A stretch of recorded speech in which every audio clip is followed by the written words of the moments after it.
That's the right one. You'll all probably be aware, in this building behind us now, councillors are sat upstairs voting through cuts with very little opposition, very little or no opposition, amounting to over £40 million worth of cuts in services in this city. Now, the impact of those cuts, I don't think I have to explain to anyone here, is going to be devastating for the people of Salford. You only have to look at the budget breakdown to see areas that are going to be hit hard straight away. We're going to see losses in the youth service, we're going to see losses in the Environment Directorate around street cleaning, we're going to see attacks on the provision that we provide to schools, we're going to see the loss of frontline jobs in social services. Now, the council have said that they've avoided compulsory redundancies. Well, I want to look at that in a different way.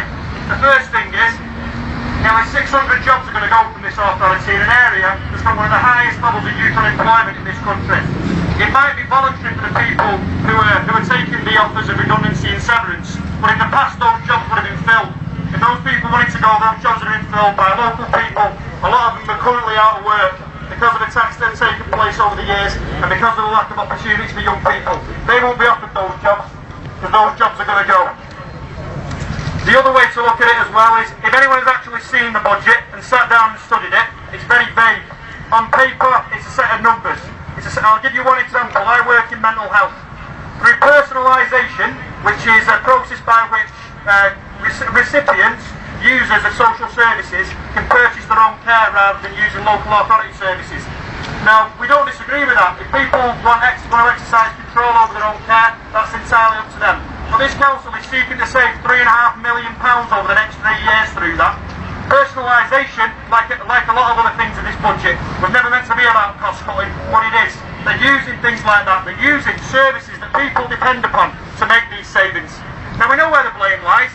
The blame lies in Westminster fundamentally. It lies with a government that is determined to drive through cuts in the poorest areas of this country. Salford, along with Manchester and Rochdale, are in the top 10 hardest hit local authorities. The Tories and the Lib Dems are deliberately targeting the poorest areas of this country to drive through what they've always wanted to do: ideological attacks on the services and the jobs that working class people and young people in this country need. But I have to say some words to this council today. You know, they've gone in there, a lot of them have walked in there this morning and said there's no alternative. What can we do? What can we do to make things better for the people of Salford? And they've gone in crying the crocodile tears, and they've got up there now and they're voting through these cuts. Well, I want to finish on this point. The moment those cuts are passed in there today, and they are being passed, I promise you, they cease to be the property of the council. They cease to be numbers on paper. They cease to be budget headings and figures and numbers with a pound sign after them. They become very, very real. For local authority workers using things like essential car user allowance, social workers who transport looks after children to safe areas, people like myself who have to use our vehicles to transport people with severe and enduring mental health problems to the services that they depend upon. They're proposing to slash that away from us, effectively an attack on our wages. We're worried that when the figures don't add up, they'll come back in 6 months' time and say, we told you we could avoid compulsory redundancies, but I'm sorry, that isn't the case. Because if you look at the budget, there's a lot to be worried about. But this is about more than just jobs. This is about services. This is about the services that this city needs. Over half the kids in this city, 60% are growing up in poverty. 20% are growing up in extreme poverty. How much more can Salford take? They cease to be their cuts today. We've lobbied them, we've asked them, we've put pressure on them to do everything that they can to minimise and reduce the effects on the people of Salford. And all they've said is, there's nothing we can do about it. But there are cuts now, and what do we want to do about them? It's one thing passing them in the council chamber, and it's another thing implementing them. They wanted to move the library at Cadishead and the one at Odsall. And the local people there, under no direction from us, no trade unionists went down and spoke to him, but off their own backs, women and kids in those areas have stood up and said no.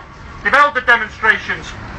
They've said to the councillors, they're not prepared to lose services that their communities depend upon, that their kids depend upon. And everywhere they try and make these cuts, whether it's in jobs, whether it's in services, for elderly people, for young people, or whatever, we'll fight them.